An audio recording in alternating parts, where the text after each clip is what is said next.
Gravação iniciada. Bem, vamos dar início à sessão do dia 10 de dezembro, prevista para as 14 horas. Vamos antecipá-la em alguns minutos. Na pauta do dia dessa sessão, temos o primeiro item, seria o recorrente Amanda Passos, relator o Flávio, mas foi pedida a retirada de pauta pelo patrono. Então, vamos fazer o item 65, base forte, impermeabilizantes de solo, relator Ricardo.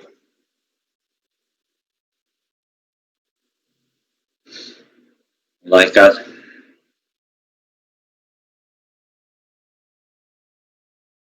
Vamos sim, espera aí um pouquinho só aqui.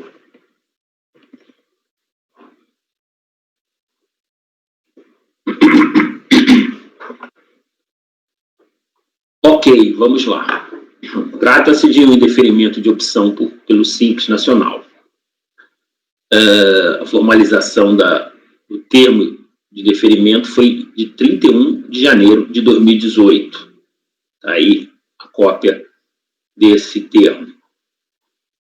Ele foi registrado em 15 de fevereiro de 2018. Na verdade, a formalização da opção, né? A opção foi em 31 de janeiro e o termo de deferimento registrado em 15 de fevereiro de 2018. O interessado veio impugná-lo, afirmando que a DRF proferiu informação na qual reconhece a tempestividade da petição e informa que os débitos não foram regularizados no prazo legal.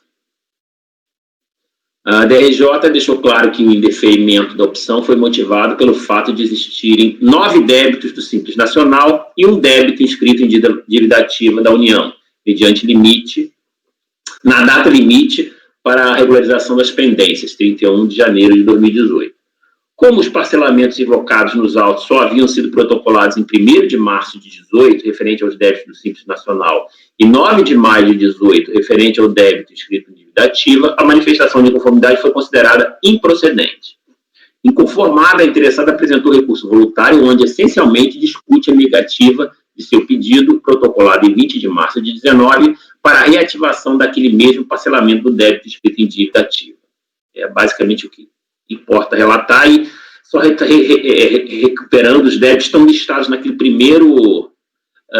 naquela primeira tela que eu coloquei aí do termo de deferimento de opção. Ok?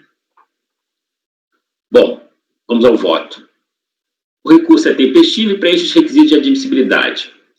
Como se vê, a recorrente não enfrenta o motivo pelo qual sua manifestação de inconformidade foi considerada improcedente, isto é, o fato de haver débitos não regularizados na data limite para opção regime, 31 de janeiro de 2018. Com efeito, essa é a sinalização das normas que regulam o tema, e eu coloquei aqui as normas da Lei Complementar 123 da Resolução do Comitê Gestor. Conforme relatado, os parcelamentos dos débitos ensejadores do indeferimento só foram protocolados em 1º de março de 2018, referentes ao débito do Simples Nacional, e 9 de maio de 2018, referente ao débito inscrito na dívida ativa.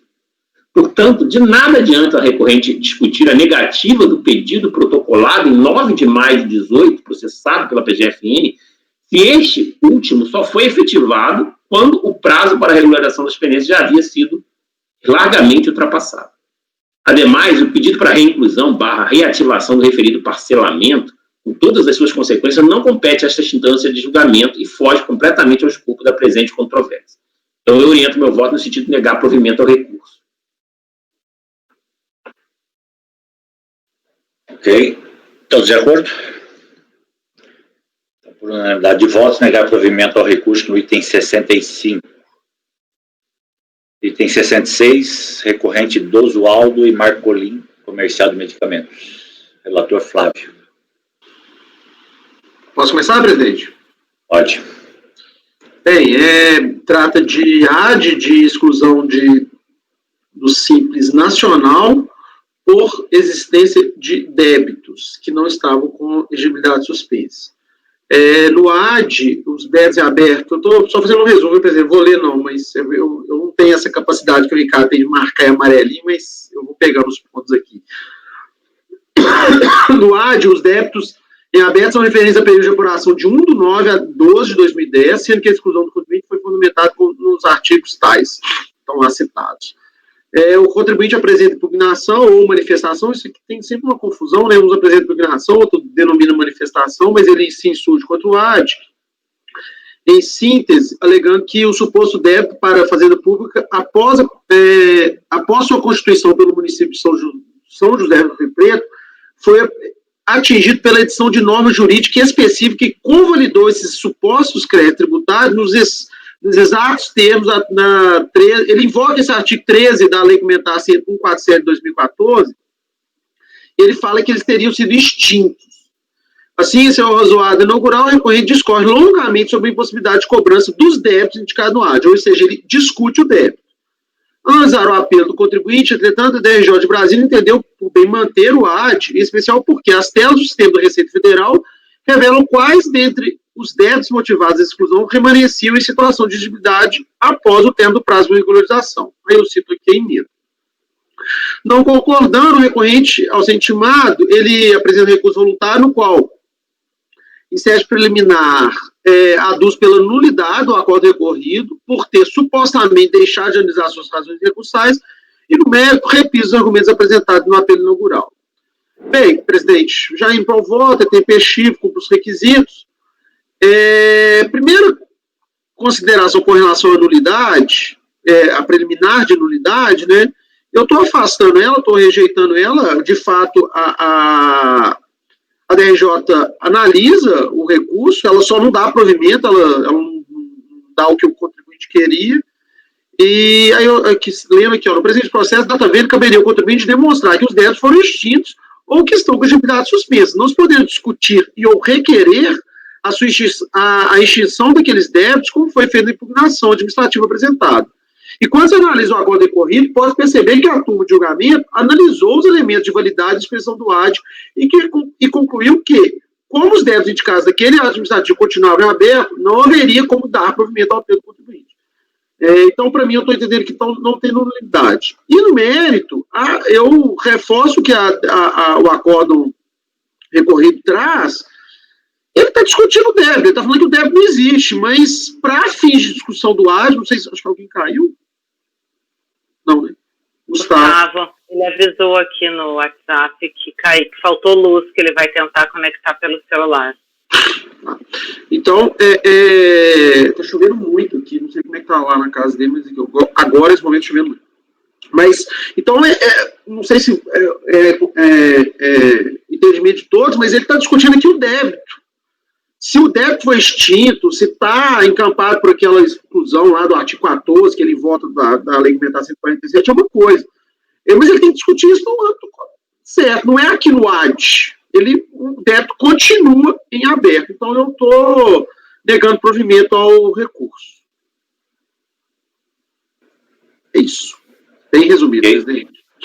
Algum questionamento para o relator? Todos de acordo? Eu vou registrar a ausência momentânea do Gustavo, né, em função do problema aí de energia da casa dele. Então, por unanimidade de votos, rejeitada a preliminar nulidade suscitada no mérito negar provimento. Ausente momentaneamente. Conselheiro Gustavo. Próximo item seria o 67, foi retirado de pauta. Por solicitação da PGFN. O seguinte, 68, o recorrente Flávio Augusto da Silva, Educação e Transporte, relatora Fabiana. Vamos lá. Eu estou vendo que eu falei o caso desse no anterior, que não era, confundi aqui. Naquele não tinha sido pago nada no prazo, esse daqui foi a questão das multas que ele pagou depois. Então, vamos lá. Recurso voluntário interposto em face de acordo que julgou improcedente, manifestação de inconformidade apresentada contra o ADE que excluiu a empresa do Simples em face da constatação da existência de débito sem exigibilidade suspensa. Cientificada da decisão, o recorrente interpôs recurso voluntário, no qual alega que não concorda com o referido acórdão, pois a reiterada decisão encontra-se eivada de vícios, tornando o acórdão totalmente contraditório em suas fundamentações, o que o torna nulo. No voto proferido, uma das nobres auditoras diz que, apesar dos débitos do simples terem sido regularizados, ainda permaneceram em aberto. A contradição é clara. Se os débitos foram regularizados, não permaneceram em aberto. Que a alegada contradição importa em violação ao contraditório ampla defesa. Então, se não havia débito, a empresa se encontrava em situação regular, devendo ser mantida no simples. E caso não seja esse o entendimento, sendo mantida a penalidade, o contribuinte tem direito a ser excluído do simples, aplicando-se os efeitos da penalidade de exclusão somente após o trânsito em julgado, pois o contribuinte encontra-se adimplente perante a receita. É o relatório. O recurso voluntário é tempestivo, então o conheço, e atende aos demais requisitos. Como se observa a folha 37, antes da análise da manifestação de inconformidade apresentada pela contribuinte, foi realizada uma análise da alegação de quitação dos débitos, por meio da qual se concluiu que, e aqui eu reproduzo, considerando que a interessada foi devidamente cientificada do ADE em 11 de novembro de 2015, deveria ter regularizado a totalidade dos débitos no prazo de até 30 dias, contados a partir dessa data.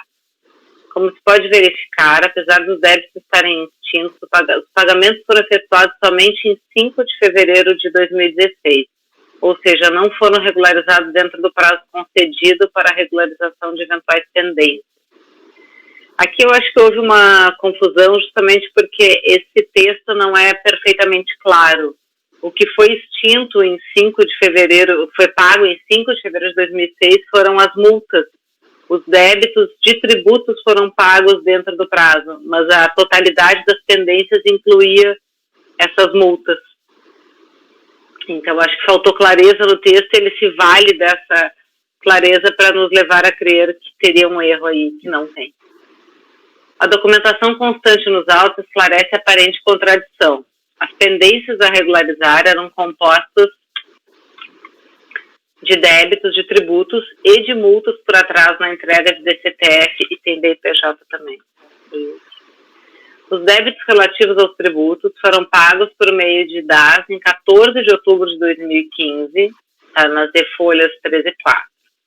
No entanto, as multas por atraso na entrega de DCTF e DIPJ, que compunham o débito, somente foram pagas em 5 de fevereiro de 2016. E aqui eu reproduzo uma tela e indico as folhas em que se confere esse atraso no pagamento das multas. E aqui nessa tela, que já está o destaque em amarelo, eu fiz um sobredestaque, onde aparece que a data de vencimento era 5 de maio de 2015, e foi paga em 5 de fevereiro de 2016, além do prazo dos 30 dias da ciência do ato de exclusão. Por essa razão, constou no acórdão que, apesar dos débitos do Simples Nacional relativos às competências 5 de 2015 e 6 de 2015 terem sido regularizados, ainda permaneceram em aberto, ao final do prazo legal para regularização, os débitos não previdenciários apontados no ADE, correspondentes às multas por atraso na entrega das DCTFs e da DIPJ. Dessa forma, a falta de regularização integral das pendências no prazo legal importa em exclusão de ofício, nos termos dos artigos 17, inciso 5º e 31, parágrafo 2º da Lei Complementar 123. Com efeito, a regularização parcial apenas dos tributos devidos, sem as multas que igualmente compõem os débitos que motivaram o ADE, não afasta a exclusão de ofício. Se reclama pagamento integral das pendências verificadas. Como se conclui, a alegação da recorrente, no sentido de que os débitos estariam extintos e que haveria contradição na decisão recorrida, não merece prosperar. Assim, conheço do recurso e no mérito nego o provimento.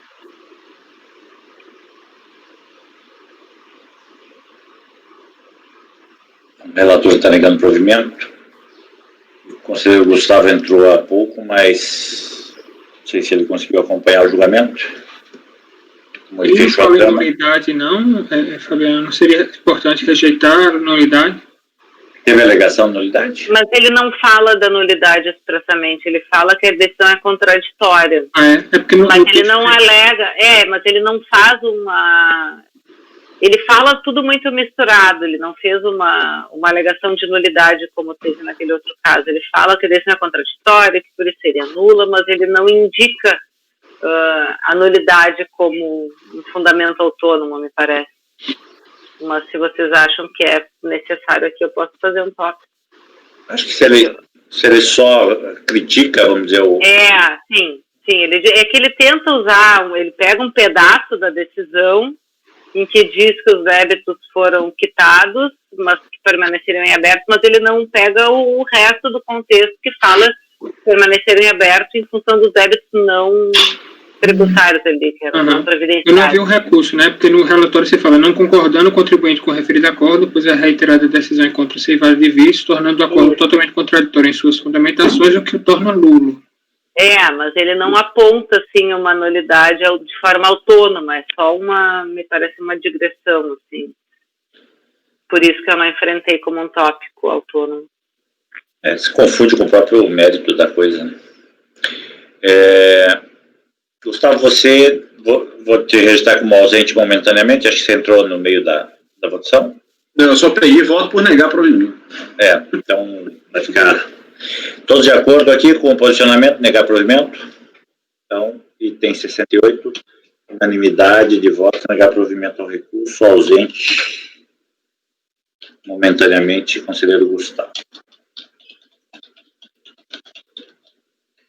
Votou bem na hora do seu, que é o 69, Gilberto Belmonte, recorrente.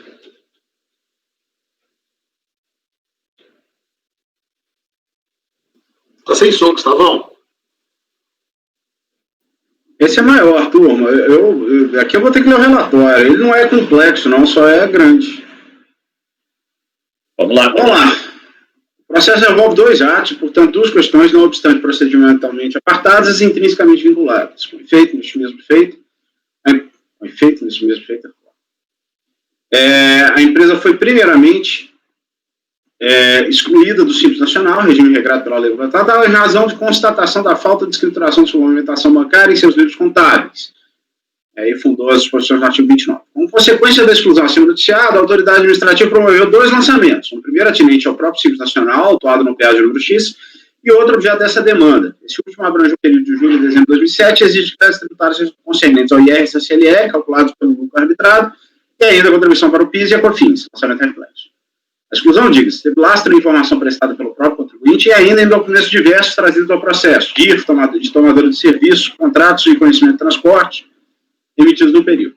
Verificou-se assim, a um só tempo, a já alardeada falta de escrituração de movimentação bancária e outro sim, a omissão quanto ao montante de valores informados em CTRB, que totalizaram 3.200.000 contra 369 efetivamente levados à tributação pela empresa. O montante total do crédito tributário lançado foi da ordem de 399 mil, valendo destacar aqui que o arbitramento foi justificado na falta de uma escrituração contábil de movimentação bancária e ainda pela impossibilidade de se apurar o lucro real, tipificado pela identificação de omissão substancial de receitas. No outro giro, vale frisar que a multa de ofício aplicada foi qualificada normalmente por conta da disparidade constatada entre os valores ofertados à tributação e aqueles atinados à omissão apontada reta. A empresa se opôs primeiramente ao ADE, suscitando em síntese a existência de vício de fundamentação no predito ato, e passo seguinte, atribuição de efeito suspensivo à sua defesa. Diferentemente do que consta do relatório do acordo recorrido, não houve qualquer arruição quanto à regularização das pendências. O relator, por hora, não sabe onde foi retirado este argumento escrito no AESC em exame. Então, quanto ao auto de infração, apresentou impugnações contra cada um dos tributos lançados. A DRJ informa que tais defesas teriam sido equivocadamente endereçadas ao PA de número X, a situação foi saneada, a impugnante reconhece início, vício... Em todas as defesas, que são idênticas, então o impugnante reconhece de início vício na sua escrituração contábil e afirma ter promovido a confissão e pagamento de tributos relativos a 950 mil de receitas omitidas, atinentes a depósitos bancários. O seguinte afirma que o arbitramento seria descabido, sem trazer maiores argumentos, e que outro sim, a constatação de depósitos bancários não escriturados não poderia per se encerrar a presunção de omissão de rendimentos, que poderia se referir a outras operações. ataca a qualificação da multa de ofício com base na súmula 25, inserindo em meio aos argumentos atinentes à penalidade a necessidade de decota dos valores previamente recolhidos no montante do crédito. Por fim, retoma a discussão sobre a multa e, ao fim, pede ser julgado primeiramente a questão feita da exclusão do simples. Cara, o recurso é esquizofrênico. Levado a se pronunciar sobre o caso, a DRJ julgou improcedente, estão aí os argumentos na ementa. Aqui foi até que eu perguntei para vocês por WhatsApp. Não é possível atestar com segurança a data em que a interessada foi intimada do resultado do julgamento acima. Toda sorte, como se extrai do documento de folha estágio, observa o recurso voluntário apresentado em 2/4, por meio do qual alega, primeiramente, visto uma comunicação de julgamento, pretende a falta de indicação do prazo de que disporia para ofertar suas razões de resignação. Em seguida, reafirma que confessou parte dos valores considerados omitidos, tendo promovido parcelamento de tributos atinentes a esta confissão, e ante um suscitado cerceamento de defesa, não explicado no recurso, busca em seguida justificar os motivos pelos quais estaria juntando em seu apelo novos documentos. Eu fiz algumas correções no meu voto, tá, gente? Talvez esteja diferente da versão de vocês aí. Esses seriam consistentes, todavia, apenas em comprovantes de propriedade de notas fiscais de aquisição de veículos aparentemente utilizados para a realização de sua atividade econômica. Esta prova, pelo que sustenta, se destinaria a demonstrar a incompatibilidade entre as receitas tidas como omitidas e a própria capacidade operacional da empresa. Mais adiante, afirma que a receita bruta conhecida, considerada pela fiscalização para realizar o arbitramento do lucro, teria sido apurada a partir de elementos extraídos da representação fiscal para fins penais e que, nesta esteira, calcando-se nos preceitos da súmula 28, que declina a competência deste órgão para se manifestar sobre o pedido da representação, pede a readequação do julgamento das disposições do Conselho, anulando-se a decisão proferida. Qual decisão? Porque não se sabe. Reprisa agora a alegação da DE por vício de fundamentação, pedindo aplicação ao caso, ainda que por analogia dos preceitos da súmula 22. Ao subsequente, o contribuinte inova toda a discussão até então travada e passa a atacar a correção das informações extraídas das dívidas e dos conhecimentos de transportes obtidos juntamente à empresa tomadora de serviços. Faltou uma vírgula aqui. Que deram causa às receitas omitidas. Transportadora Belmoc Limitada.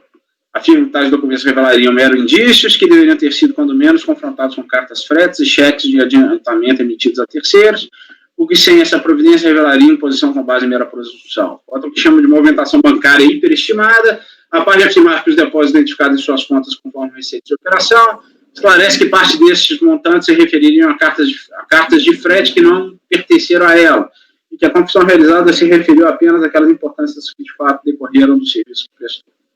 Normalmente, ataca a qualificação da multa com um SPEC apenas nos preceitos da súmula CARF número 14, prêmio de julgamento conjunto deste feito com aquele a ser realizado no PA de número 19, de lançamento concernente ao Assunto Nacional. Esse é o relatório, presidente.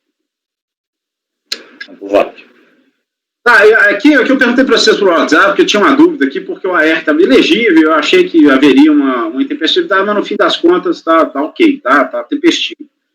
Só que, ainda assim, o que se vê é que as suas razões de surgência, a empresa inova parte da discussão para questionar a suficiência probatória de parte dos documentos coletados pela autoridade fiscalizadora. Aumente a autenticidade e a cuidado dos conhecimentos de transporte apresentados pela tomadora de serviços, transportadora Belmoc, e ainda das dívidas. Tais questionamentos, diga-se, não foram postos em impugnação e não foram de status submetidos ao crime da DRJ. Considerando-se neste particular os preceitos do artigo 17 do decreto 7235, quanto a estes novos argumentos, teria operado preclusão consumativa, sendo pois impossível destes tomar conhecimento nesta instância, sem conhecer em parte do recurso. Mesmo que eu não esteja conhecendo esses argumentos, eu vou acabar abordando eles de novo, tá? Pedido de julgamento conjunto desfeito com o PA de número 19. Bom, basicamente eu estou afastando porque não tem uma relação de prejudicialidade daquele com esse. Tem desse para quê? Tá? Então eu afasto esse pedido. Preliminares. Delegado da nulidade do acordo recorrido. Sujeito muito rasteiramente propugna a nulidade do acordo recorrido por não haver nele a informação sobre o prazo que dispunha para interpor o seu apelo. O recurso do cara foi, inclusive, tempestivo, então eu não tenho por que acolher essa preliminar. Das delegadas... Estou afastando. Ok? Ok. Das delegadas unidades do ato de exclusão do Simples Nacional e, por conseguinte, da autuação. De outro turno, e mais adiante em seu recurso, o contribuinte aventa outra hipótese de nulidade, agora porque os documentos utilizados para justificar tanto a sua exclusão do Simples como a autuação teriam sido retirados dos autos da representação fiscal para fins penais. Essa senda, de forma inusitada, invoca os ditames do verbete da súmula CARF de número 28, que, como já dito, afasta a competência deste CARF para se pronunciar sobre esta representação, para apontar para um pretenso vício na autuação que culminaria com a sua anulação. Por óbvio que a súmula 28 não tem extensão que pretende a recorrente, porque o restou sedimentado ali foi o entendimento de que a lavratura da citada representação não se insere dentro do contencioso tributário e administrativo, estando adstrito ao procedimento investigativo que será conduzido posteriormente pela autoridade competente do Ministério Público. Poder-se-ia cogitar, então, de uma possível afronta à ampla defesa, já que tais documentos não constariam inicialmente dos autos em análise. Contudo, vale lembrar que o contravente foi intimado tanto dos atos aqui praticados, quanto da própria representação. Aqueles elementos, portanto, sempre estiveram à disposição da empresa. E, a par disso, a DRJ, verificando esta ocorrência, baixou o julgamento em diligência para justamente anexar ao processo as cópias da citada representação e para expressamente intimar o interessado seu teor, inclusive no prazo de 30 dias. Passo seguinte, o contravente efetivamente teve ciência dos pedidos documentos e sobre ele se manifestou, como se vê da petição de Florestais. Não houve, pois, qualquer desrespeito à garantia da ampla defesa do recorrente, pelo que descarta também esse preliminar. Outro sim, no que tange ao sustentado vício de fundamentação, vale dizer que o ADR, além de estar devidamente calcado nas razões expostas no TVF, juntado a Florestais, foi suficientemente claro quanto aos motivos de fato de direito declinados. A empresa foi excluída do simples porque não escriturou sua movimentação bancária, algo confessado pelo próprio insurgente, inclusive por identificação do respectivo livro, e não por, inclusive por identificação do respectivo livro, e não porque omitiu receitas. Veja-se. O texto da DE acima reproduzido é autoexplicativo, sendo desnecessárias maiores digressões sobre o problema. Não houve vício de fundamentação a torná-lo nulo, impondo seu afastamento também desta preliminar. Ok? Todo mundo de acordo aqui, né? A empresa trouxe apenas por ocasião da interposição do seu recurso voluntário documentos que atestariam a propriedade de veículos seus que seriam empregados em sua atividade operacional. Protesta de espaço pelo seu conhecimento, notadamente à vista de um alegado e não explicado cerceamento de defesa. Pior seria aplicável a regra contida, o regramento contido no parágrafo 1º do artigo 16, e assim considerar-se-ia preclusa a produção de provas, em especial porque não tipificadas quaisquer das hipóteses receptivas contidas no parágrafo 4º do referido preceptivo legal. Todavia, os documentos acostados ao feito seriam meramente complementares às razões deduzidas pela empresa para infirmar a autuação, não se prestando para se contrapor diretamente os elementos condiletados pela dupla autoridade fiscal. Verdade seja dita, e como já se demonstrará mais adiante, tais documentos em nada contribuem para a resolução da querela. O problema aqui não revolve de forma direta a omissão de receitas, mas isto sim o arbitramento do lucro da empresa. Dito isso, toma conhecimento dos elementos trazidos tardiamente pelo contribuinte. Da delimitação da matéria contenciosa. De antemão, o que se observa no recurso voluntário é que a empresa praticamente desistiu de questionamento relativo à sua exclusão do simples, limitando-se no espaço a deduzir tão só a preliminar já enfrentada anteriormente. Este assunto, portanto, se encontra definitivamente julgado e não compõe mais a lide. Também não faz parte da matéria devolvida pelo recurso a validade do arbitramento realizado, já que a recorrente se limita a discutir a base de cálculo utilizada para definir o montante do crédito. Nessa esteira, o que resta de fato para este colegiado analisar é tão só o montante e a natureza das receitas descritas no TVF e que compuseram a receita bruta conhecida e ainda a qualificação da multa de ofício oposta. Bem, omissão de receitas e arbitramento. Os termos do artigo 532, alíneas A e B do antigo regulamento do imposto de renda, aprovado pelo decretal, o lucro das empresas será arbitrado sempre que na sua escrituração não for possível identificar a movimentação financeira, inclusive bancária, ou quando por ela não for possível apurar o lucro real. Destacado, inclusive, no próprio relatório, a insurgente confessou não ter registrado sua movimentação financeira bancária, o que já legitimaria o arbitramento intentado. No outro giro, vai destacar, a própria ação fiscal culminou com a exclusão da empresa do Simples, a subsequente autuação teve origem nas divergências apontadas a partir dos valores declarados em DIF e aqueles informados pela empresa por meio de suas DSPJ, conforme tabela extraída do TVF Florestais. Está aí.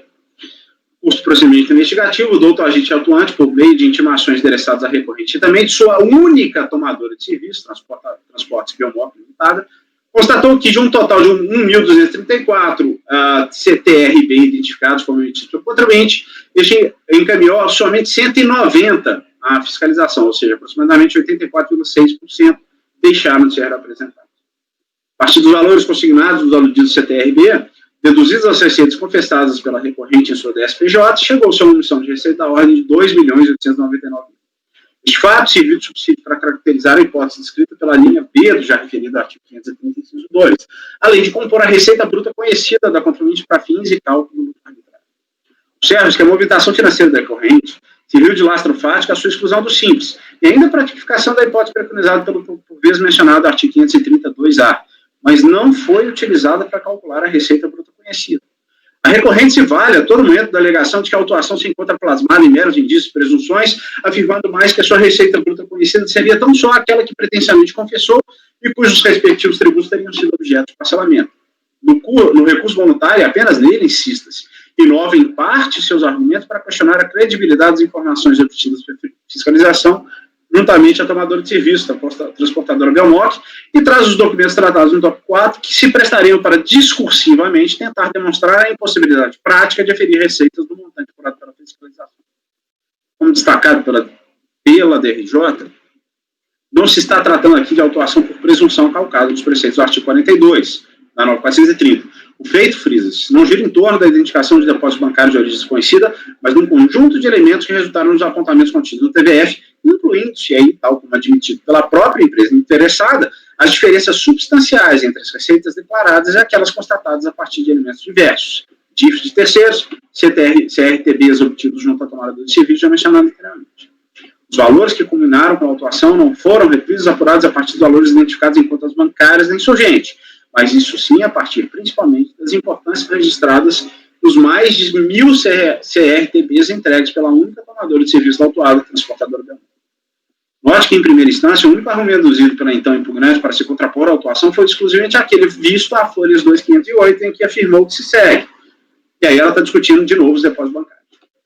Depois que até o recurso voluntário, a recorrente nunca refutou a infração consistente em omissão de receitas. Confundiu propriamente os motivos de fato declinados para justificar a sua exclusão do Simples com aqueles que deram lastro à exigência calcada no lucro arbitrário. E mesmo no apelo, a interessada retoma a insistente linha de argumentação de que teria confessado as receitas bancárias que não teriam sido levadas originariamente à tributação. Por isso, diga-se que este relator deixou de conhecer os novos argumentos trazidos pela ocasião do apelo atinentes à insuficiência probatória das dívidas CRTRBs pela transportadora Belmoc.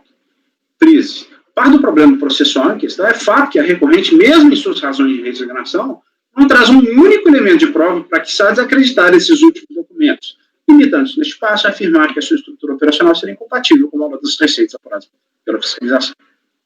E permita esse relator incorrer agora no opter dictum. É quando menos curioso que a recorrente, ou mesmo a outra autoridade lançadora, não tenha sequer tangenciado o fato da empresa tomadora de serviços ter o mesmo sobrenome do principal sócio da autuada, Gilberto Belmoc, e que tais serviços foram prestados exclusivamente àquela outra empresa. De fato, poderia demonstrar, inclusive, uma estrutura societária bipartida utilizada precisamente para fracionar a receita da recorrente, e isto, caso fosse investigado e constatado, afastaria qualquer validade da alegação de que sua estrutura operacional não permitiria prestar serviços em montantes suficientes para justificar a receita bruta apurada ao longo da ação fiscal. Ainda, todavia, que a suspeita acima apontada não tenha sido objeto de qualquer trabalho por parte da autoridade fiscal, e assim não possa ser agora deduzida como razão de decidir, é inegável, como já lardeado, que a insurgente não trouxe elementos suficientes para desacreditar as informações coletadas pelo fisco. Lastreada vale a insistência em documentos até segunda ordem, válidos e dotados de credibilidade, normalmente quando a própria escrituração contábil da recorrente padece de vícios, quanto a ela, sim, tornam-na imprestável.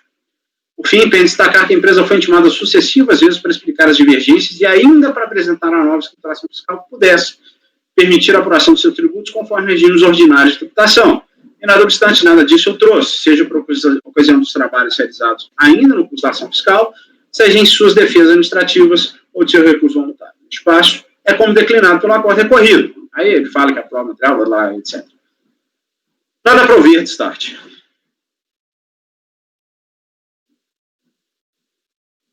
Pode concluir o voto, que aí a gente toma tudo. Multa de ofício qualificado. Neste ponto, a recorrente se limita a invocar os preceitos da súmula CARF de número 14, nada mais dizendo destaques, para afastar a qualificação da multa, e não o agravamento, como repetidas vezes sustenta em suas razões. De fato, ainda que o aludido verbete possa a priori ser invocado, no caso, é preciso destacar que a qualificação da penalidade foi justificada não só no que a adulta autoridade fiscal chamou de gigantesca omissão, mas também no fato de a recorrente ter omitido de sua escrita contábil e fiscal a sua movimentação financeira bancária, mesmo possuindo duas contas em bancos distintos, impossibilitando desta forma a correta identificação de sua movimentação financeira. Outro problema da movimentação bancária, vale reprisar que ela foi utilizada para justificar a exclusão da empresa do Simples e o próprio arbitramento. No entanto, os valores dos depósitos ou créditos escritos nas preditas contas não foi utilizado para compor o crédito. E ainda que esta conduta seja passiva de reprimendas, ela, a movimentação bancária, não poderia justificar a qualificação em exame. No que tange a gigantesca omissão, a situação é diferente, porque em caso não se está tratando de simples apuração de omissão de receita, tal como posto no verbete sumular, mas isso sim de uma conduta consciente, reiterada e substancial, que resultou na ocultação de receitas que representam quase 90% da receita bruta conhecida da recorrente no período autuado. Em linhas gerais, trata-se de omissão qualificada de receitas, volitiva e repetidamente praticada pelo insurgente, no intuito claro de se esquivar do recolhimento dos impostos e contribuições, ocultando assim, total ou parcialmente, da autoridade fazendária a ocorrência do fato gerador da obrigação tributária principal, sua natureza ou circunstâncias materiais, artigo 71 da Lei 4.502. A súmula 14 deste CAR, portanto, não se aplica à situação intestível, porque a omissão apurada supera o mero erro de escrituração ou um equívoco justificado da empresa quanto à apuração de suas exigências fiscais. Trata-se, vale a insistência, de uma omissão qualificada, reiterada e volitivamente praticada. Corretos também aqui a da autoridade fiscal e a DRJ. À luz do exposto, voto por afastar as preliminares de nulidade e no mérito por negar provimento ao recurso monetário. Ok. Então, posicionamento do relator aí, afastando as nulidades e negando provimento. Algum questionamento? Todos de acordo? Por unanimidade de votos, rejeitadas as preliminares de nulidade e negado provimento ao recurso do item 69. E adiantando o 70 aí, Flávio, que é Kindergarten Baby, educação infantil. Eu faço. Posso começar? Pode iniciar. Tá bom.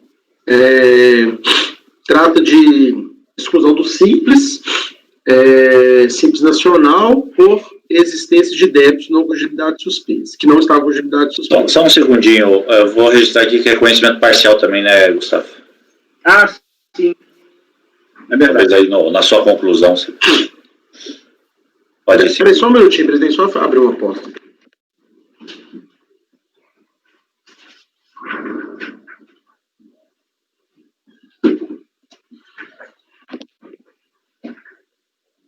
Desculpa, presidente, vamos lá. Então, como eu estava relatando, trata de exclusão de simples, existência de débitos.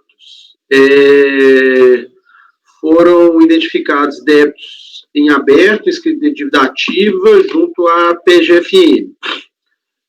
A recorrente foi intimada, apresentou impugnação, no qual alega que os débitos não seriam dela. Ela traz toda uma argumentação de que houve uma sucessão, que não houve uma sucessão e que, por conta disso, ela não poderia ser responsabilizada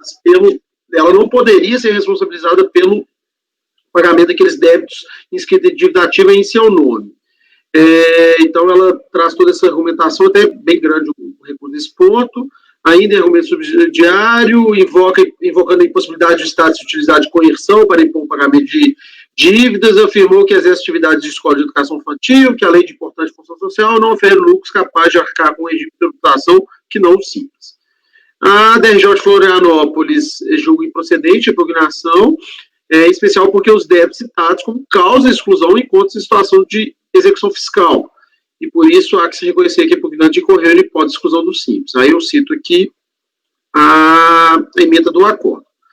Não concordando, ela apresenta, o recorrente apresenta recurso voluntário, no qual aduz em sede preliminar que parcelou os débitos que motivaram a sua exclusão do Simples Nacional e que estaria em situação regular perante a Receita. No mérito, não apresenta defesa pela suposta ausência de responsabilidade quanto aos débitos, até mesmo que ela parcelou, seria até incoerente, né? Repisando tão somente os argumentos quanto a impossibilidade do Estado de se utilizar de coerção. E ainda ela traz um argumento de que estaria em dificuldade financeira por conta de inadimplência da Prefeitura Municipal de Caxias do Sul. Posteriormente, os autos foram remetidos ao CARF e distribuídos a este relator. Bem, da tempestividade, tempestive cumpre os demais requisitos. Com relação a... Ela apresenta em sede preliminar, presidente, eu estou tratando aqui em sede preliminar, mas, enfim, ela alega que parcelou os débitos que deram ensejo à sua exclusão. Ou seja, ela confessa que os débitos existiam, mas só que... qual foi a data aqui? Ó? No presente caso, o recorrente, nos termos do artigo, nos termos do comprovante de folhas tal, foi intimada a expedição do AD no dia 3/10 de 2016. Assim, a regularização dos débitos apenas no dia 12/4 de 2017 não autoriza a aplicação do dispositivo legal transcrito acima, que, reitero-se, é bastante claro quanto à necessidade de regularização dos débitos no prazo de 30 dias, a contar da ciência do AD. Nesse sentido, o registro a preliminar levantada pela recorrente do recurso voluntário analisado. Ela parcelou, de fato, ela confessa a existência, mas um prazo muito posterior aos 30 dias lá previsto lá no artigo 31, que eu cito aqui. E do mérito, presidente, acho que não... Enfim, ela traz argumentações com relação às sanções políticas, coerção como forma de pagar o tributo, traz decisões aqui do Supremo Tribunal Federal, enfim, que rechaçam essa possibilidade. E aí eu até deixo um parêntese aqui, o relator entende e concorda com as razões apresentadas pela recorrente. Entretanto, não pode acatá-las, uma vez que, como sabido, o processo administrativo tributário tem um campo de atuação limitado, limitação esta imposta pela legislação em vigor. E aí eu trago aqui o dispositivo do artigo 17, inciso 5, pela existência de débito, e falo que a legislação é muito clara nesse sentido, né? E com relação a eu declarar inconstitucionalidade, invoco a súmula 2 do CARF, e por fim, com relação às delegações de dificuldade financeira, que pelo fato de a Prefeitura de Caxias do Sul estar em atraso com o pagamento de valores, isso aqui não tem condão de tornar nulo o AD expedido. Então, por todo exposto, eu estou negando o provimento ao recurso voluntário. Presidente, bem rápido naquele modo, mas enfim, acho que ficou bem entendido. Não tem muita matéria de discussão. Cléucio, tem um questionamento? Tá com a mãozinha levantada. Perdão, presidente, foi sem querer. Tocou aqui. Todos de acordo? Então, item 70, por unanimidade de votos, negar provimento ao recurso voluntário. O presidente, tem a preliminar, né? Enfim. Tem preliminar aqui? Que ela fala que parcelou os débitos e por isso acabou a coisa, ela trata como preliminar. Eu tratei como preliminar também, apesar de... É que na sua conclusão, acho que você não pôs. Né? Não, é porque eu já tinha colocado lá em cima, né? Rejeitado a preliminar. Acho que é bom. Mas isso é mérito, né, bicho? Não precisa pôr não, presidente. Eu trato da forma que ela trouxe no recurso. Também eu concordo que é mérito, Gustavo. É porque foi a forma que o recurso foi estruturado, entendeu? Mas eu concordo que é mérito. Acho que tá bom. Tá bem explicado. Item 71, mercearia do NOCA, recorrente, relator Ricardo. Ok, vamos lá.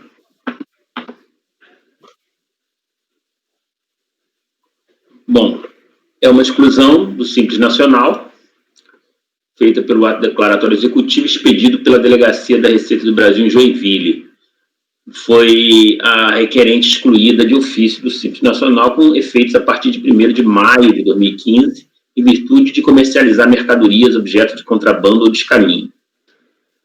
Na manifestação de conformidade, a interessada alega que a mercadoria apreendida, consistente de 3 maços de cigarro, não tinha destinação comercial, ao argumento de que nenhum estabelecimento comercial subsiste com apenas 3 unidades de produto em estoque. Referidos maços de cigarro eram destinados para consumo dos donos do estabelecimento onde se encontravam e sequer estavam expostos para venda. E surge-se ainda contra a aplicação retroativa da exclusão combatida. Basicamente é isso. A DRJ Florianópolis lá decidiu que a comercialização de mercadoria, objeto de contrabando ou descaminho, constitui elemento motivador para a exclusão de ofício da empresa do Simples Nacional, então, isso deu imprecedente. A inconformada, a interessada apresentou recurso voluntário, onde essencialmente alega o seguinte: 1. A mercadoria, 3 carteiras e não maços de cigarro, foi encontrada em área privativa residencial anexa ao estabelecimento, inclui no recurso foto relativamente ilegível do endereço correspondente àquela área, obtida com o aplicativo Google Maps, localizada na Rua Arara 326, Joinville.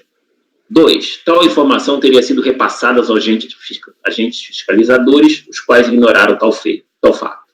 3. A quantidade insignificante apreendida leva a crer que a finalidade era de servir para o consumo dos próprios donos do estabelecimento. 4. Se tivessem finalidade comercial, certamente haveria quantidade exponencialmente maior. 5. Não se pode tomar como base a revelia de natureza processual em que se exigia a apresentação de notas fiscais de compra, venda e importação, porque pessoas comuns não guardam notas fiscais de todo e qualquer produto que adquirem. 6. De que adiantaria o contribuinte contratar um advogado ou pessoa capaz de elaborar uma defesa escrita se aquele outro processo compreendia uma multa de R$6? 7. Transcreve cópia do julgado do TRF da 4ª Região no sentido de que o mero fato de o procedimento de bens ter se dado por revelia não enseja pena de exclusão do Simples Nacional. E 8. Os efeitos da exclusão só poderiam alcançar os fatos supervenientes ao entendimento manifestado pela Receita Federal. É o relatório. Em frente. Bom, recurso é tempestivo e preenche os requisitos de admissibilidade.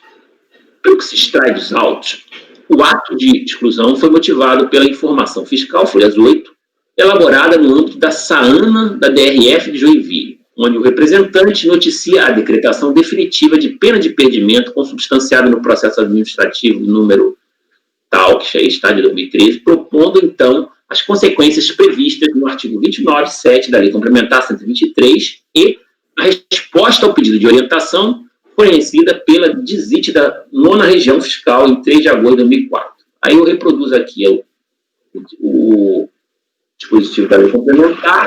Essa resposta, destaco aqui o seguinte, o trecho da resposta. É necessário o prévio exaurimento do processo administrativo fiscal, mas sem a necessidade de haver decisão final judicial comprobatória da ocorrência dos referidos ilícitos. Este entendimento também é aplicado à sistemática simples nacional, blá, blá, blá. Bom, volta ao meu voto. Com efeito, compulsando os autos daquele processo, verifico que o mesmo trata de auto de infração e termo de apreensão em guarda fiscal lavrado com base na legislação aduaneira, tendo por objeto 3 unidades, ou seja, maços, carteiras de cigarros, procedência do Paraguai, cujo valor estimado totalizou R$10,50, sem a comprovação de regular importação ou aquisição no mercado interno. Conforme relatório fiscal que embasou a autuação, os cigarros teriam sido retidos em operação realizada pela Secretaria de Fazenda do Estado de Santa Catarina, encaminhados para aquela unidade.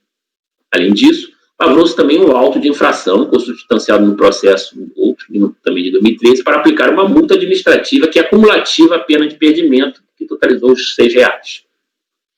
Em ambos os processos, constatou-se a revelia do contribuinte.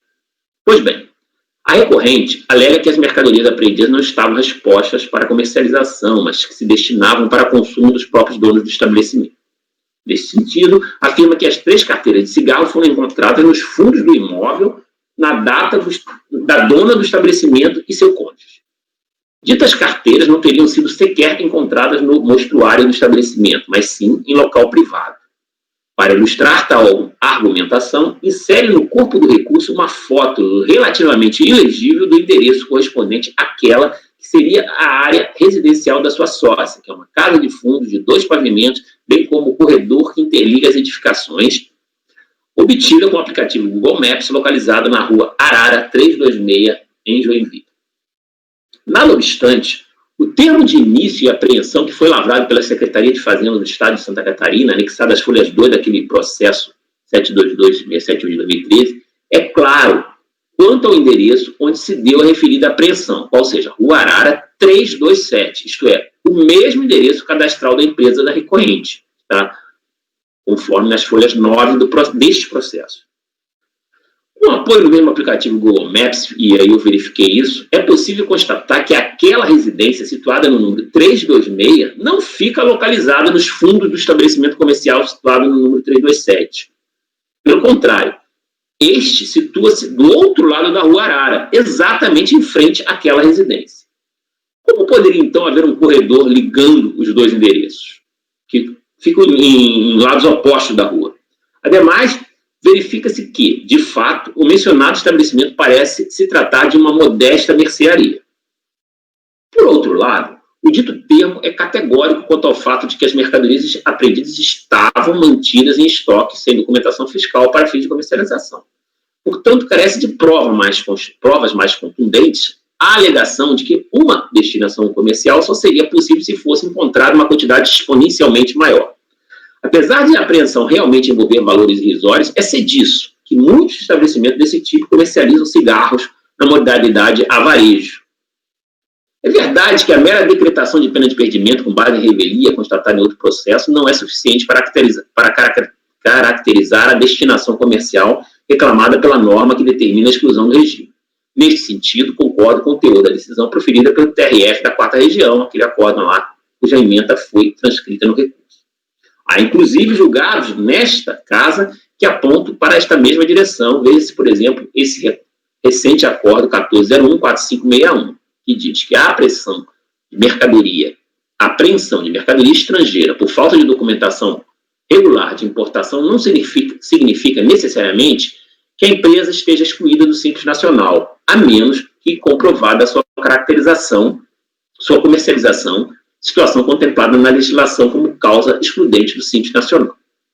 Nada obstante, naquele caso, a mercadoria havia sido apreendida em unidade dos Correios e a sua destinação comercial foi caracterizada meramente porque se destinava à empresa então recorrente. Ou seja, situação absolutamente distinta da que aqui se discute. Aliás, o próprio relator do voto condutor daquela decisão, o conselheiro Cláudio de Andrade Camerano, foi quem presidiu a sessão de julgamento da DRJ Florianópolis, que, por unanimidade, considerou improcedente a manifestação de inconformidade oposta no presente processo. Destarte, em meu entender, seria até possível enfrentar a acusação de que as mercadorias apreendidas não se destinavam à comercialização em sede do processo que trata da exclusão do regime dos simples. Porém, haveria que trazer provas mais contundentes de que as referidas mercadorias não foram apreendidas no próprio estabelecimento comercial, nem em local que lhe seja diretamente vinculado, como foi o que ocorreu em caso recente julgado por esta turma no Acórdão 1302, 4.795, que a mercadoria foi apreendida em veículo transportador da própria empresa. Se não me engano, acho que era um voto do Cléucio. Por fim, no que diz respeito à retroatividade dos efeitos do ato de exclusão, como já aventado pela decisão recorrida, há que se notar a literalidade do comando emanado no artigo 29, parágrafo 1º da Lei Complementar 123, que aí eu reproduzo.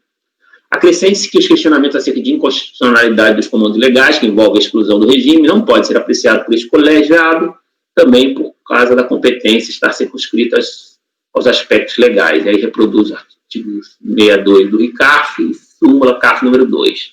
Também o artigo 72 do RICAF, que determina que nós sigamos os entendimentos simulados. Não se pode, assim, dar guarida à pretensão recursal. Pelo exposto, oriento o meu voto no sentido de negar provimento ao recurso voluntário. Então, o relator está negando provimento, que mais daqueles casos de contrabando, de pequena monta, mas que geralmente o contribuinte não se defende dessa acusação no processo de apreensão, né? E acaba até por não se dar conta de que pode refletir na exclusão do simples. Realmente seriam processos que, se bem conduzidos, poderiam levar a uma melhor sorte. Ricardo, é a varejo, é a granel, não é a varejo não, meu. O quê? Você coloca lá que modalidade de venda a varejo, não, a varejo sempre é a granel. Rapaz, quando eu era jovem, eu fumava e comprava esse tipo de cigarro, eu chamava de avarejo. Cigarro não chama de picado, né? Mas cigarro não tem a granel. A granel é o que tu pesa ali, solto. Eu acho que só chama granel ou picado. Eu chamo de picado. Eu conheço como cigarro solto. Como? A varejo, com certeza ele é. Bicho, agora 3 cigarros, 3 maços. Osso. Sorry. Presidente, eu gostaria de, depois que os colegas se manifestarem aí na ordem, não sei se vai colher os votos, eu gostaria de fundamentar o meu voto, neste caso. Eles querem votar individualmente? A gente já votou várias vezes. Acho que você faz o seu pronunciamento aí. Os demais concordam com o relator? Presidente, eu queria fazer uma fundamentação sobre o meu voto, porque o Ricardo até mencionou um caso que foi de minha relatoria, e todos já conhecem o meu entendimento sobre esse assunto. Eu tenho sustentado desde o começo, quando eu tomei um assento aqui no CARF, acho que logo no mês seguinte, eu já tive um caso desses para relatar, e eu tinha a posição de que, nesses casos,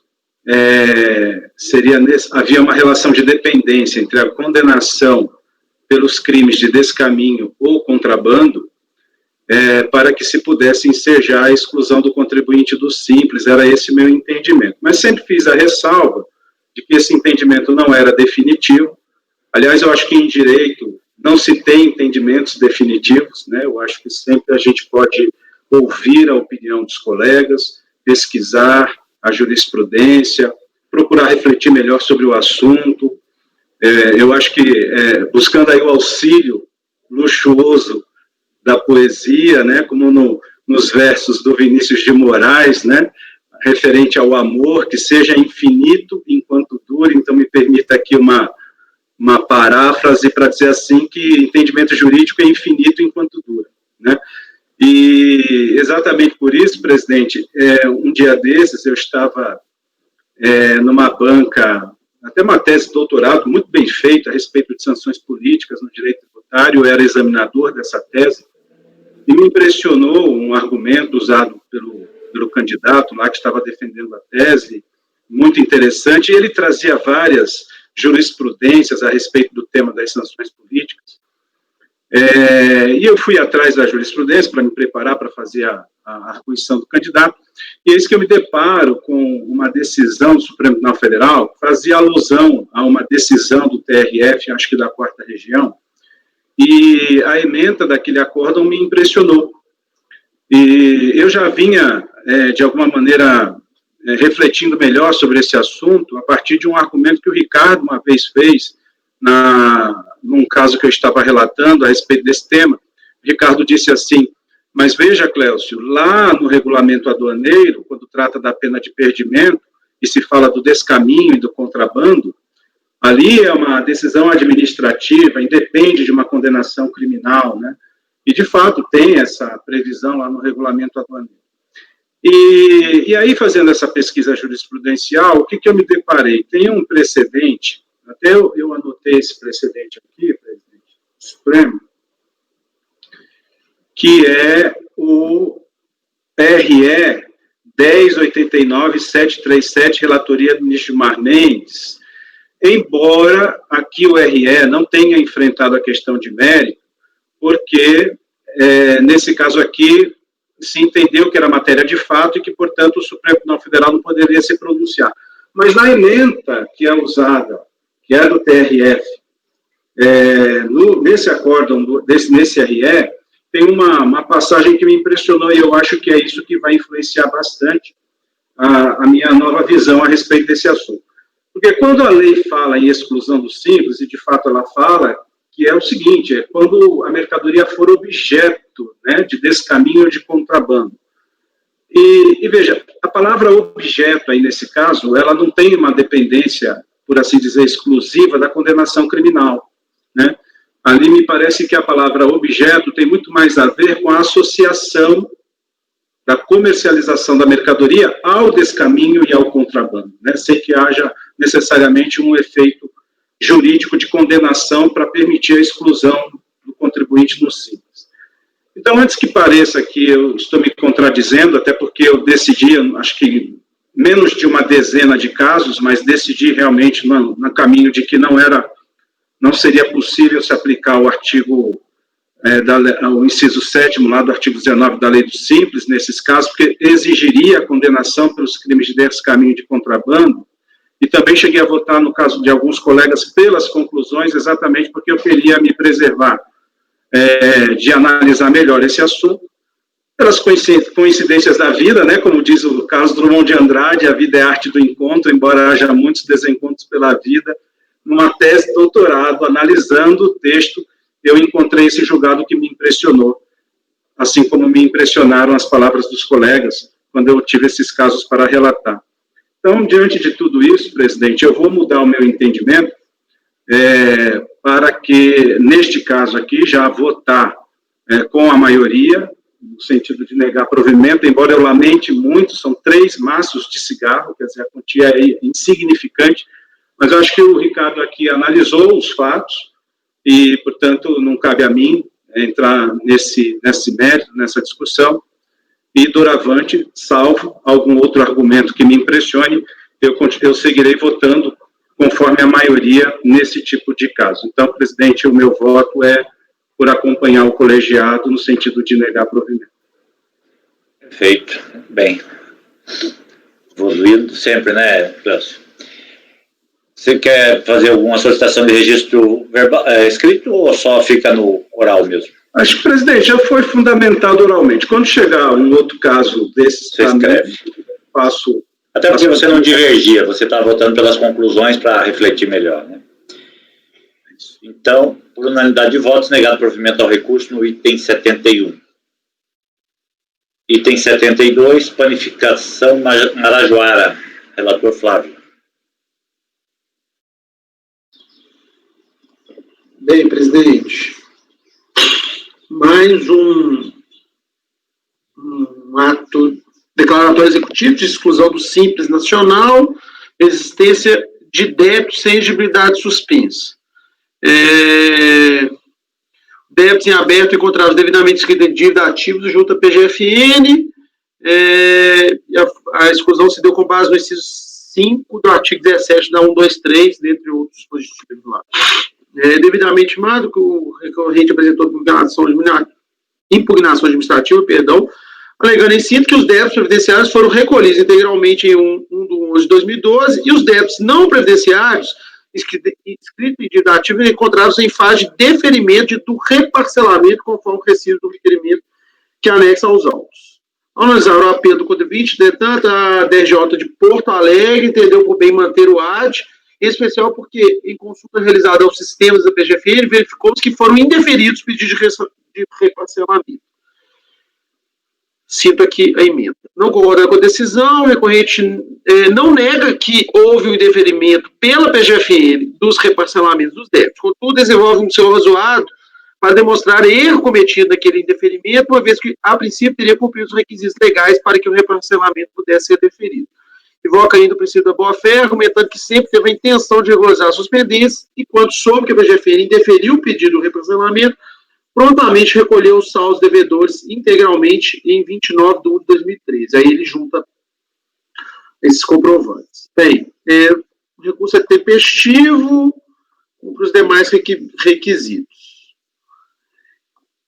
Bem, presidente, uma forma bem simplificada aqui, na defesa do contribuinte, ele tenta defender que o reparcelamento dele não poderia ter sido indeferido pela PGFN. Ele vai desenvolver uma questão de que ele pagou o pedágio, tinha um pedágio a ser pago, mas, mais uma vez, eu estou entendendo que isso ele tinha que discutir lá na PGFN, ir ao Poder Judiciário e contestar a decisão da PGFN. Não é aqui no AD que a gente vai deferir o parcelamento ou o reparcelamento dele dos débitos. Não é nem na nossa competência deferir parcelamento de débito. Então, por fim, depois que ele não teve o reparcelamento, ele fala que pagou, mas pagou muito tempo depois, né, dos 30 dias. Então, eu estou negando o provimento ao recurso voluntário. Caso de exclusão, débito não comprovada a exigibilidade, relator nega provimento. Todos de acordo? Então, no item 72, unanimidade de votos, negado provimento ao recurso. Item 73, RCN Materiais, relatora seria Andréia, o contribuinte solicitou retirada de pauta. Então, vamos fazer o item 74, Tássia Carolina Marques, relator Flávio. Eu não tinha visto que esse processo da Andréia foi retirado, não, que eu me atentei. Bem, nesse caso, a exclusão do Simples por ter sido constatada a comercialização de mercadoria objeto de contrabando ou descaminho. A exclusão se deu com fundamento no artigo 29.7 da Lei Complementar 123.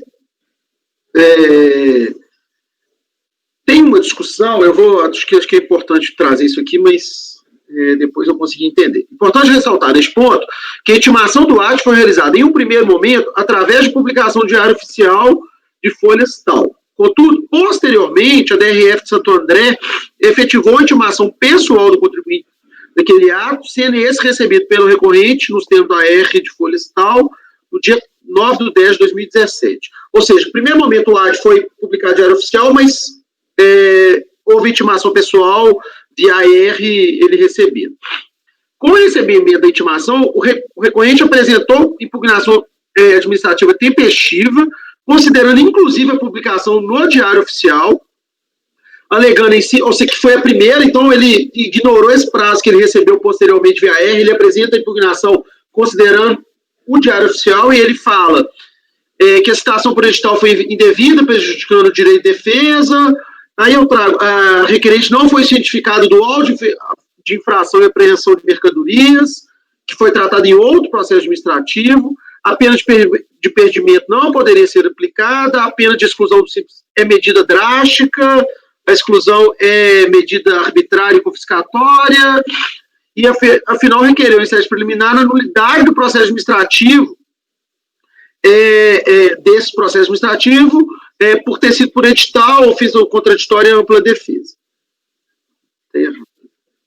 Ao analisar o apelo do contribuinte, entretanto, a DRJ de Brasília, afastando a preliminar de nulidade, entendeu por bem manter o AD expedido, em especial porque a empresa não apresentou, nem no processo de autuação, nem no processo de exclusão da empresa do Simples Nacional, qualquer documentação que pudesse comprovar que as mercadorias de origem estrangeira foram introduzidas no país de forma regular.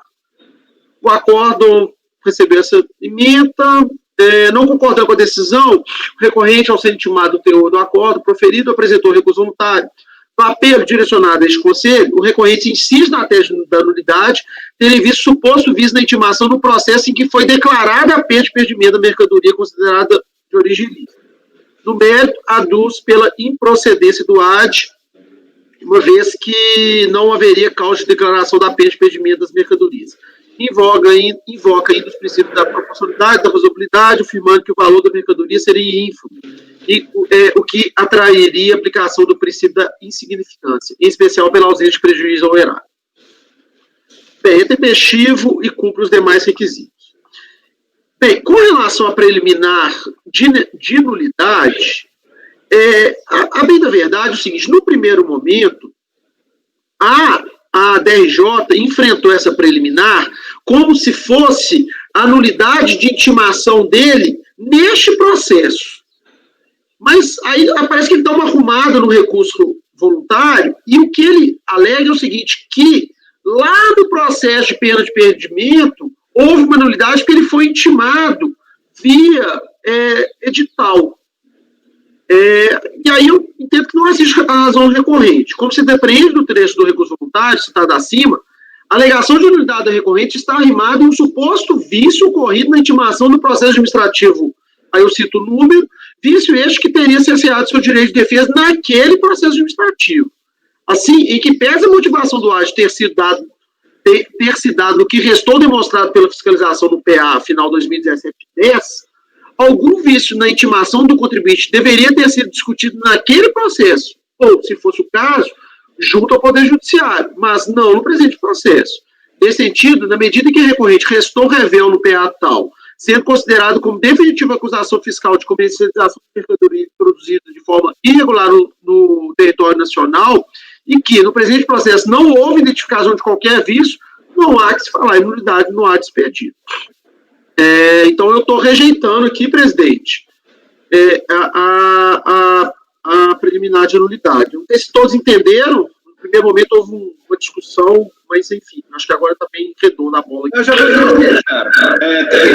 Vem sustentando isso com certa frequência. O auto-infração era nulo porque eu não fui intimado. Mas é lá que se discute, claro, no Poder Judiciário. Consiga a nulidade dele via Poder Judiciário, mas não é aqui que a gente vai analisar lá. Então, beleza. E aqui, com relação à comercialização, elas foram apreendidas, deixa eu ver se esse é o caso. Exatamente. Ela foi apreendida, ela estava comercializando mercadoria via Correios, e numa fiscalização junto aos Correios, identificou que ela estava remetendo mercadoria, objeto de contrabando, e fica bem claro, assim, que era ela que estava, ela não nega isso, né, em nenhum momento. E ela não traz, nestes autos, ela não traz nenhum documento para comprovar que aquelas mercadorias que foram prendidas lá no Correio seriam adquiridas de forma lícita. Ela não traz nada nesse sentido. Então, para mim, ela não comprova, e o fato dela não comprovar, eu estou negando o provimento ao recurso voluntário. Esse caso aqui é mais característico, né? Porque ele tem uma comercialização.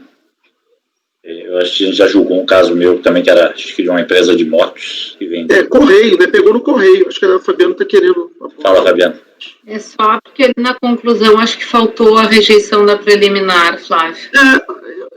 A verdade é porque só nos votos grandes que eu costumo fazer essa conclusão, mas enfim, eu posso mudar isso. É porque eu já rejeito ela quando eu enfrento a preliminar, tá? Assim, ó, decidido rejeito a preliminar de nulidade, depois mas eu posso colocar. Eu acho que na conclusão tem que constar até para sair lá na ata. Não sei, eu acho que deve estar na conclusão, né? Sempre fiz assim. O da ata, ele independe, mas assim, é uma praxe realmente encerrar com as principais. Não, presidente, para mim.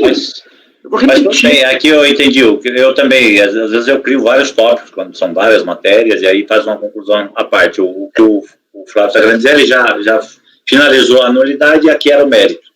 Eu tenho feito isso, mas aqui para mim, enfim, isso aqui é perfumaria. Quando o voto é muito grande e você vai enfrentando diversas, aí lá embaixo eu ponho uma conclusão. Mas como esses votos pequenininho, uma página, 2 páginas, eu não tenho feito. Mas tudo bem, Fabiano, obrigado pelo ponto. Eu faço esse ajuste na hora que for formalizar, sem problema nenhum. Todos de acordo?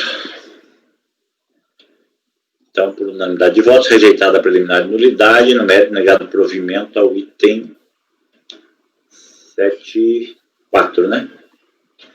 7.4. Vamos para o derradeiro, 75. Também do Flávio XL Presentes. Tá. XL Presentes também, identificada a comercialização de mercadoria e objetos de contrabando. A exclusão, né, põe aqui os dispositivos. Ele devidamente timado, o recorrente apresentou impugnação, alegando que não praticou crime de contrabando e que as mercadorias teriam sido adquiridas no mercado interno, em lojas físicas no país, com notas fiscais emitidas pelos fornecedores.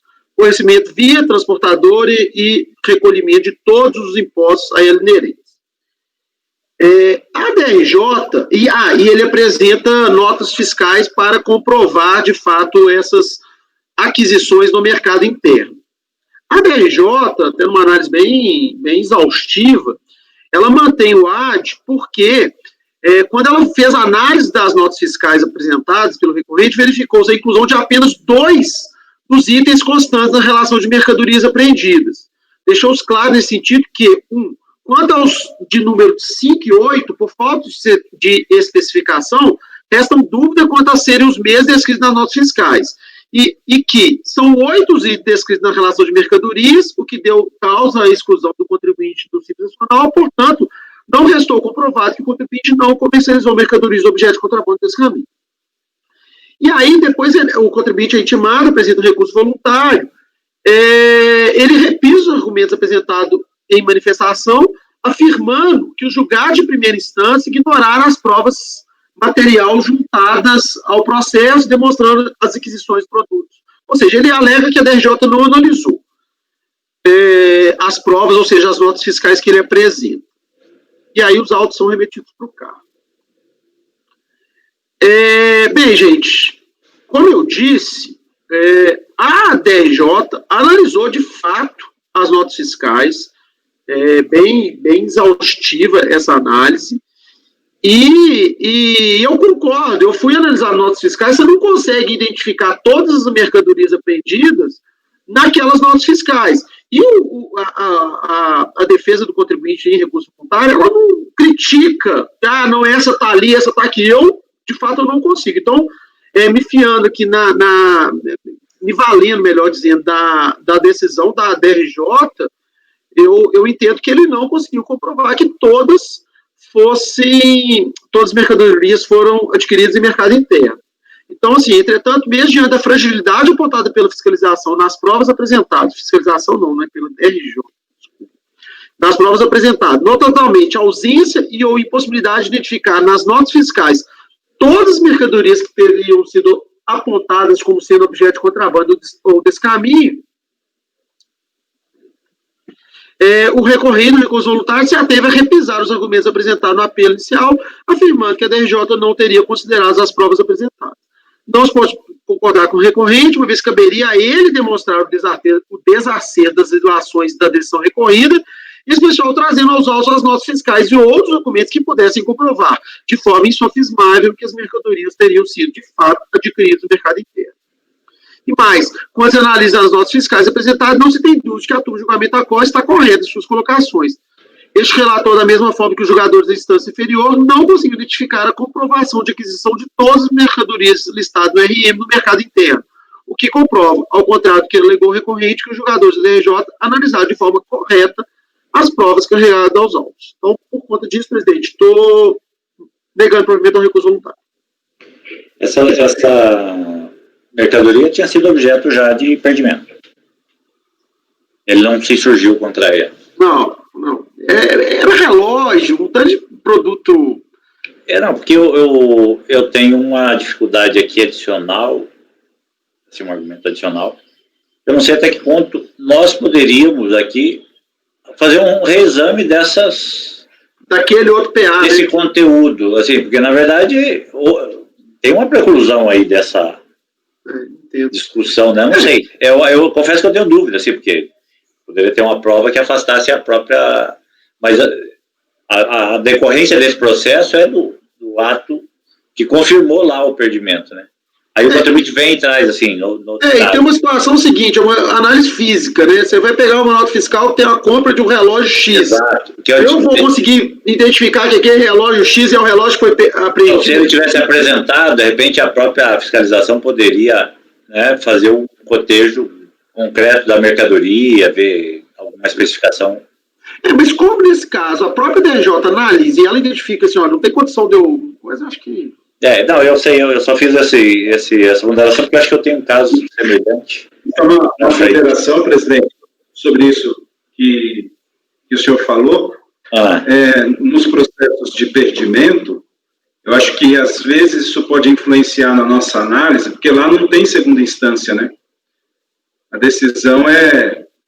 Mas o contribuinte é rebelde aí. Esse que é o... rebelde, tudo bem, mas tendo decidido lá no processo de perdimento, como só tem uma instância, acho que a possibilidade dele ter uma revisão em segunda instância seria aqui. Então, acho que diante da ampla defesa, talvez a gente devesse analisar. Agora, só que esse caso do Flávio, eu entendo, como são miudezas, né, Flávio? Pelo que eu entendi, é uma loja que comercializa presentes, né, tal, é difícil realmente fazer esse batimento, teria que ser algo feito pela receita mesmo, né? É físico, né? Você tem que ver seu relógio. Apesar que aqui foi feito, a DRJ entrou na seara de examinar, né? Realmente, assim, não discordo da conclusão. Alguém diverge aqui? Todos de acordo? Então, por unanimidade de votos, aqui não tinha nulidade, né? Tinha não, presidente. Unanimidade só o aumento mesmo. Negar provimento ao item 75. E com isto, nós concluímos aí a nossa pauta de julgamento da sessão das 14 horas também. Um prazo bastante antecipado, né? Conseguimos ser bastante produtivos. Antes de encerrar, eu quero fazer aí alguns agradecimentos.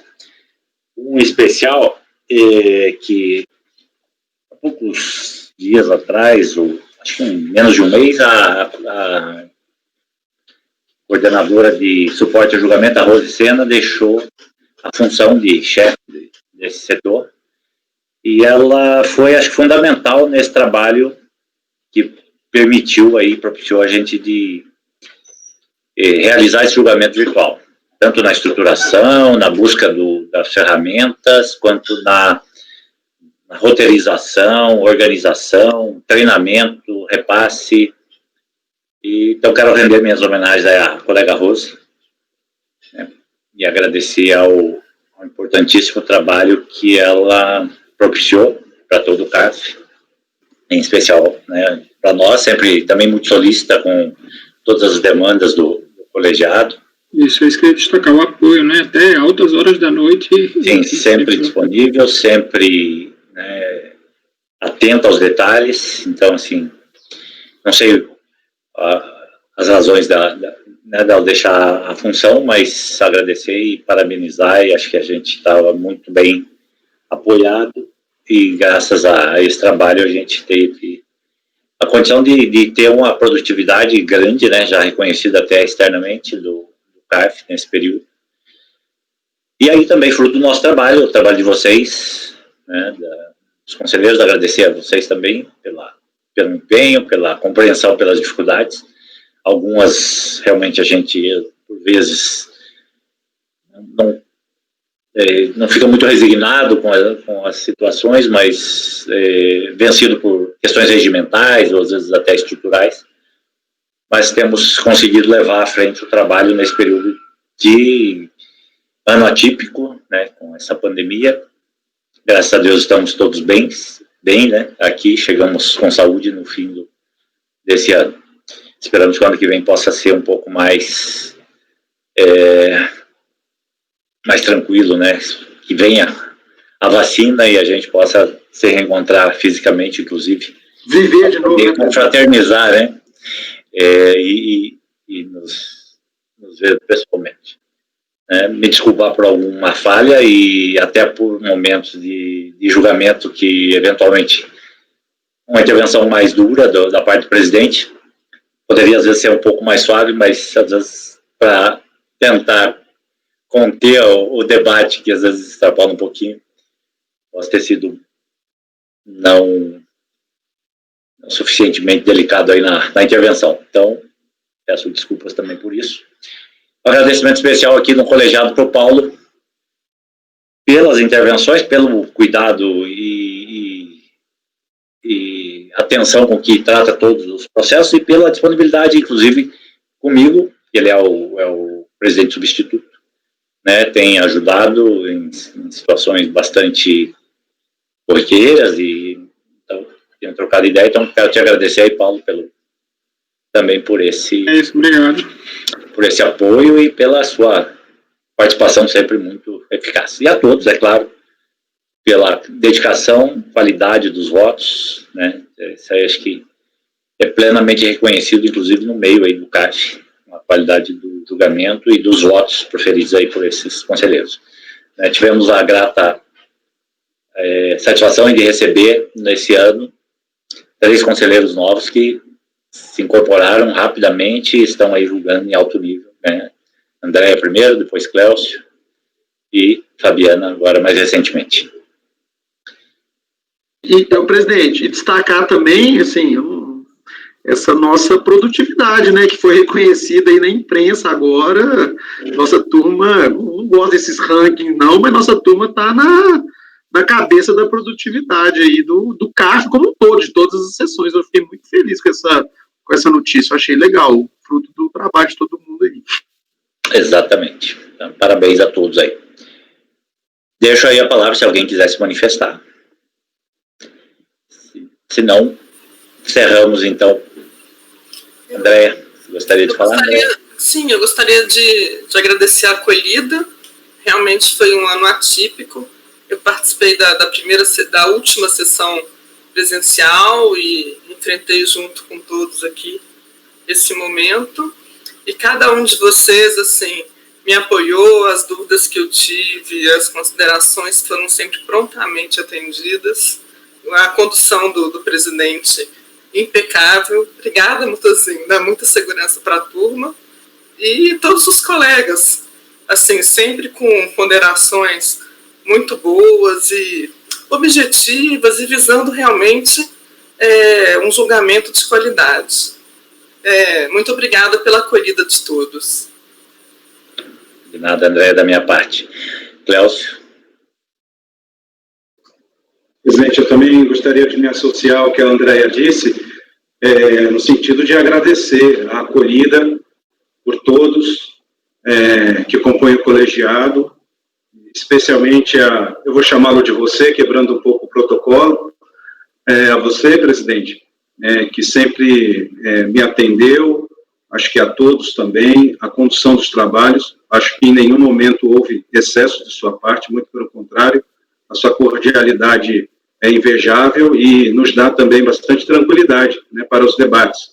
Então, eu acho que, sem nenhuma bajulação, porque seria uma imensa tolice, eu acho que você é talhado para essa função e nós é que agradecemos a condução dos trabalhos.